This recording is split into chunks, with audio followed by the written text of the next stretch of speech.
Grabe ho, tiningnan ko yung GMA. Oh. Tiningnan ko GMA, tiningnan ko TV5. Ay grabe. Walang kabali-balita. Oh, meron daw sabi hindi ko kasi nakita, ang bilis yun na mag-delete eh. Meron daw binalita ang GMA, tapos biglang dinilit din daw. Kasi nga daw, kasama daw dun sa nagpa-party, isang GMA executive. Silipin lang natin ton GMA ha. Silipin natin. Ayan po, puro sabong tama. Sabong, buto, paulit-ulit na buto. Tsaka natin yung pag-usapan. Kita nyo? Wala kayong makikita tungkol dito sa issue na to na trending na sa social media. GMA, bayaran po ba kayo ng mga Marcos? This is an honest and innocent question. Bayaran po ba kayo ng mga Marcos? O involved ang inyong executive kaya ayaw nyo itong i-discuss? Tapos kunwari, nakapokus kayo doon sa expose ng ibang witness tungkol sa sabong-sabong. Pero in reality, ni isang beses hindi nyo man lang ito ibinalita. This is international news ha.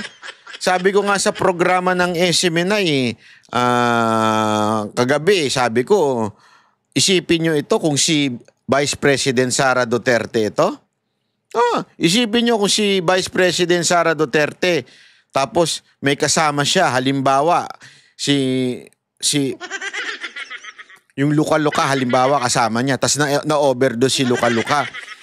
Sa tingin ninyo, hindi tatanungin si Vice President? Sigurado ako, kaliwat kanan ng batikos na mangyayari. Baka ipagdiinan pa ni Aling Claire. Tingnan mo na, nagbabakasyon ka, tas ganyan pala ang ginagawa mo. Hindi natin alam, malamang ganun na mangyari, di ba? Yung mga media, dito wala.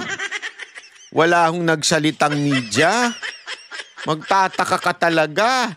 Tingnan naman natin yung para in fairness, baka naman sabihin na GMA, sila lang ang aking tingnan natin itong News 5. Kung naglabas din pa. Kasi tinitingnan ko din para bagang wala. Ano nangyari? Di ba? Ito. Ayan, Ayan, wala. Ano ang puro issue? Impeachment. Sabong. Wala lahat.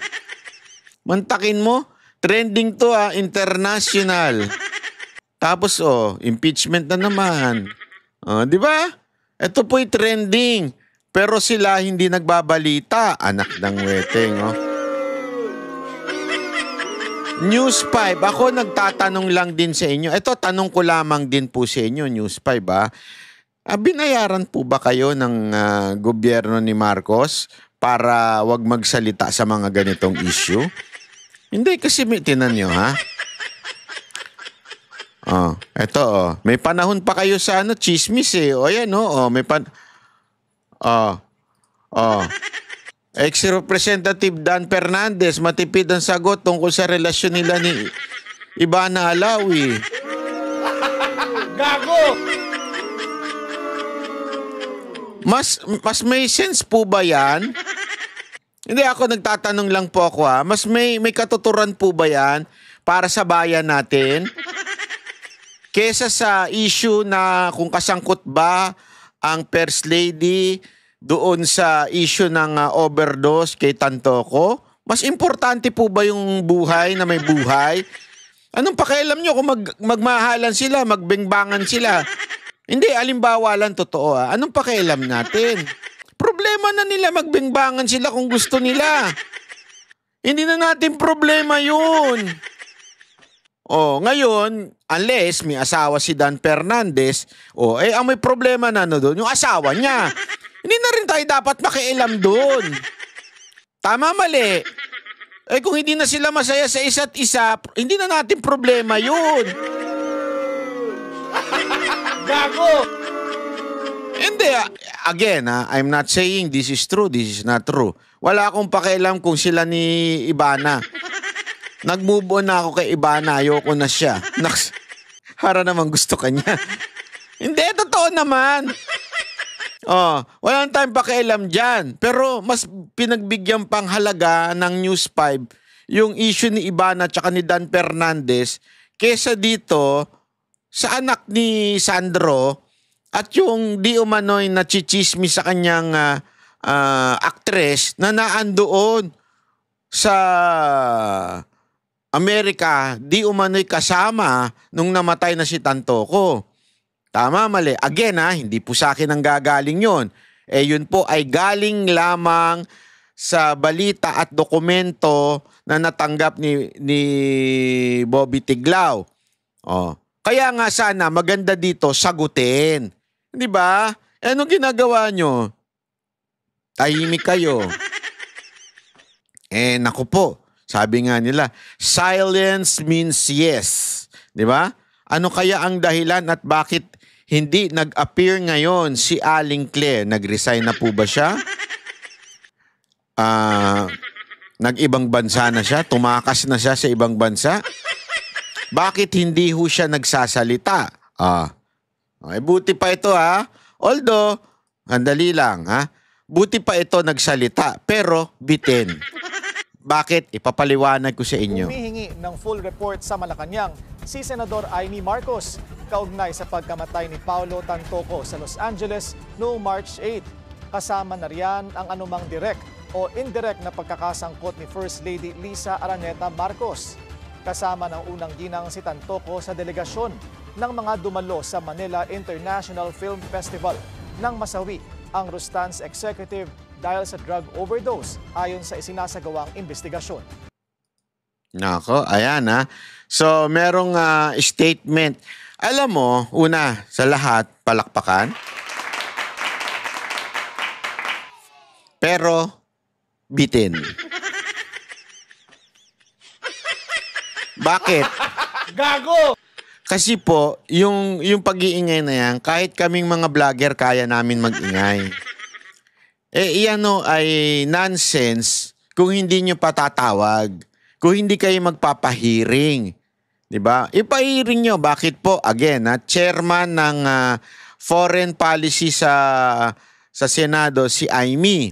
Ngayon, sasabihin ninyo, paano to? 20th Congress na. Malamang sa malamang, magi-stay naman si Escudero And malamang sa malamang, kung ano yung chairmanship before, nung 19th Congress, ay magiging chairmanship din ngayon 20th.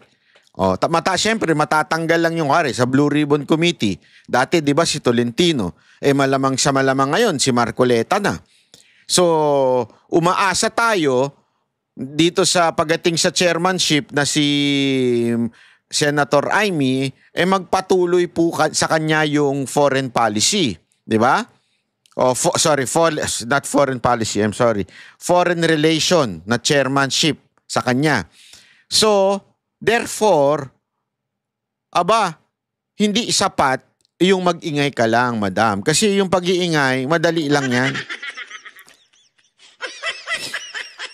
Ang kailangan ng taong bayan ay ipatawag mo, di ba? Hindi pwedeng gayon-gayon lang. Kasi walang kwenta yun.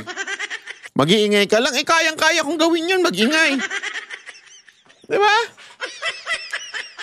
Kayang-kaya maggawin ko yun, mag-ingay. Ang kailangan natin ay, ipatawag mo. Di ba? Ipatawag mo si Lisa Marcos.